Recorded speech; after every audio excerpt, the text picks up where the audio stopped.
On this channel, I've done a lot of physical challenges. I've done things like a body transformation, skateboarding, handstands, backflips, all kinds of things. And I'm always trying to push my body to the next level. I'm always trying to get more out of my body, which is why last month I did a ton of different health tests just to try to get more and more out of my body. And for a really long time, I've been on a vegetarian diet. I've done that because it really aligns with my ethics. I'm against the unnecessary suffering of animals, and I really feel compelled to be a vegetarian. But there still was that piece missing. I still was afraid to be a vegan. And so I still was eating eggs in my diet because I thought I needed some form of animal protein, and maybe I couldn't thrive on just vegan forms of protein. But recently I watched this documentary called Game Changers, and I saw so many amazing athletes performing at an extreme level. Some of the top athletes in the world are on a vegan diet, and they are not only healthy and in a great shape, but they're thriving. After watching that movie, I realized I didn't really have any more excuses not to try the vegan diet and see what it feels like for myself. I've been stagnating in the gym for the last little while, so I'm curious to see, can I get better results in the gym? Can I improve my strength? And what will happen to my body composition? And how will it just be for my day-to-day life and lifestyle? So let's jump into it and let's start this 12-week vegan body transformation. So what is going to be my plan for the 12 weeks for this vegan transformation? The first thing that I did was speak to my trainer at Enterprise Fitness, the master himself, Reese. If you're a really avid watcher of this channel, you might remember Reese from my first body transformation a really long time ago. He's a really fantastic trainer, and he's going to be helping me devise a nutrition plan and a training plan for the next 12 weeks. Because we're trying to get body composition results, it's going to look more extreme, and I'm probably going to feel like I'm in better shape by losing some of my body fat. So we did a body fat scan. The goal is going to be losing as much body fat as we can, while also trying to increase strength, maybe putting on a little bit of lean muscle. So that's really the goal for the 12 weeks. For me, I really like simplicity in my diet. I'm a little bit lazy when it comes to preparing meals and things like that. And I think some people might have that hesitation when it comes to a vegan diet, thinking, oh, it's going to take hours of cooking and it's just going to be harder. I really wanted to make sure that all my meals I could prepare in a really short period of time. Over this 12-week period, I've got Christmas, I've got New Year's Eve, I've got music festivals, I've got birthday parties, all kinds of things that just normal life has. And so I still want to be able to live a normal life. The goal is not to be extremely strict and give up everything. I want to be strict enough that I can get some results, but also just really enjoy my lifestyle.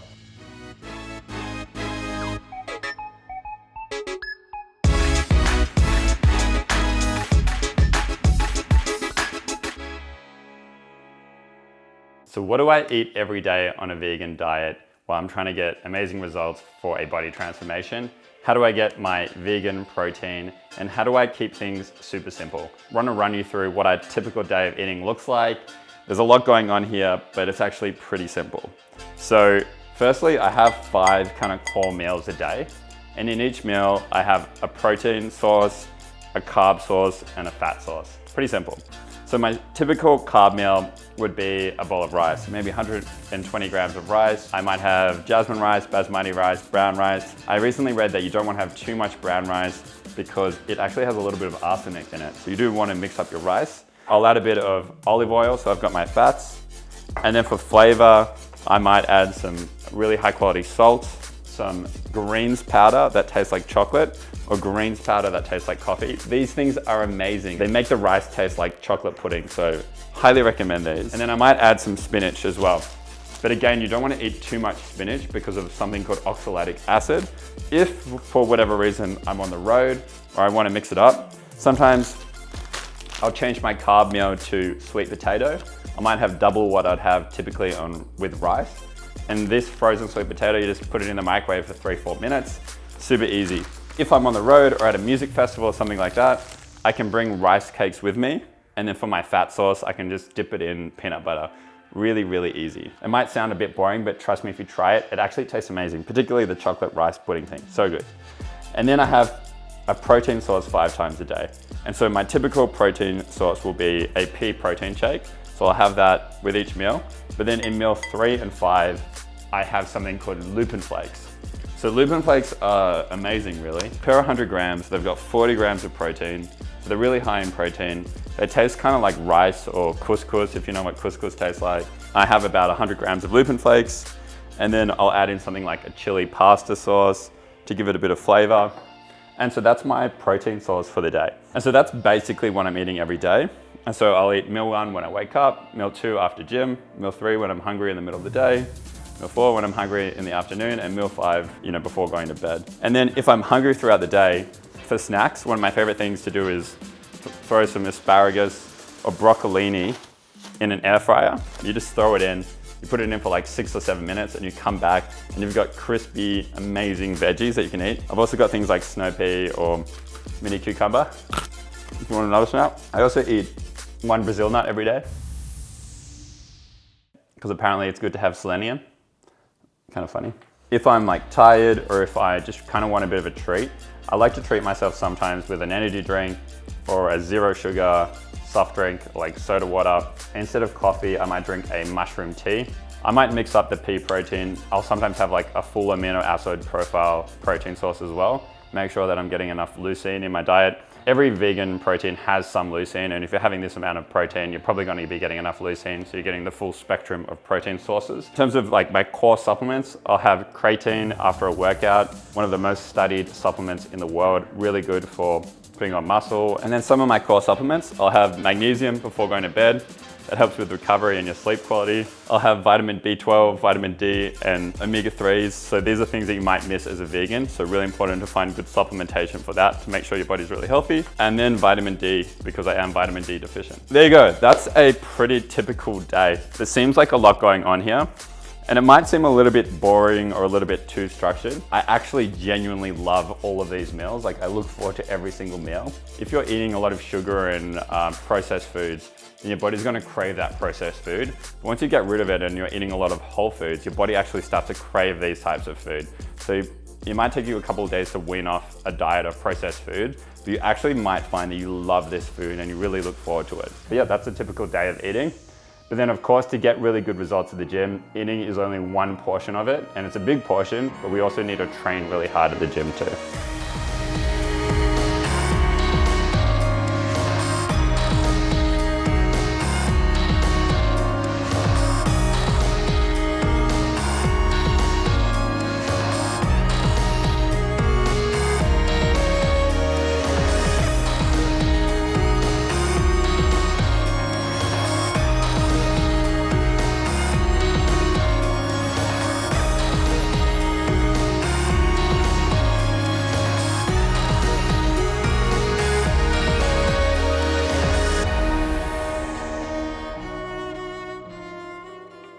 I've completed the 12-week challenge and I've now taken my before and after shots, and I'm actually blown away with how significant of a change I've made over the last 12 weeks. Throughout the challenge, I lost over 7 kilos, which was over 7% loss in body fat percentage, and my lean muscle mass actually went up throughout the challenge.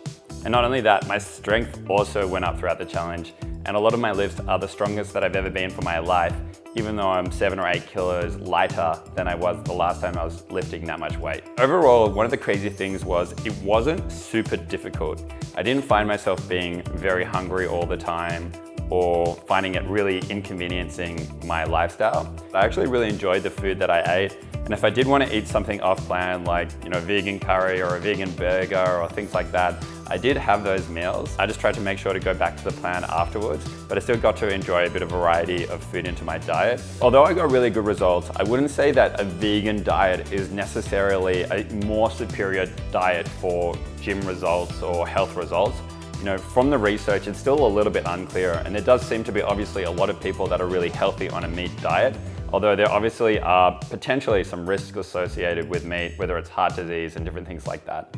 But for me, the real big question was, can I thrive on a diet that really aligns with my ethical viewpoint? And the answer is yes. And so if you feel ethically inclined to be against the unnecessary suffering of animals, if you think it's positive for the environment, and if you think it's going to be great for your health, then I really encourage you to give this a go. And there's a lot of really good resources. So if you want to have a strict, structured diet, you can follow a lot of the ideas that I put out throughout this video. But if you want to have a little bit more of a balanced diet, there's heaps of amazing people to follow online. And some of my favorite resources are on Instagram. There's a guy called Simon Hill, which is @plantproof. And I think he's awesome. There's a vegan bodybuilder called Nimai Delgado, who's amazing. I'll link all of these in my description, as well as some other people that you can follow. As always, thank you for watching. This year I'm moving to LA, and I'm actually moving very soon, which means I'm not gonna have as much time to be making video content. I'm gonna be setting up a new business there as well. Definitely bear with me while I transition to LA. I still really wanna put out some really good content for you guys. If you've got any questions about veganism, about dieting, hit me up on my Instagram @MaxHerden. I love to see your questions. I'll see you guys in the next video.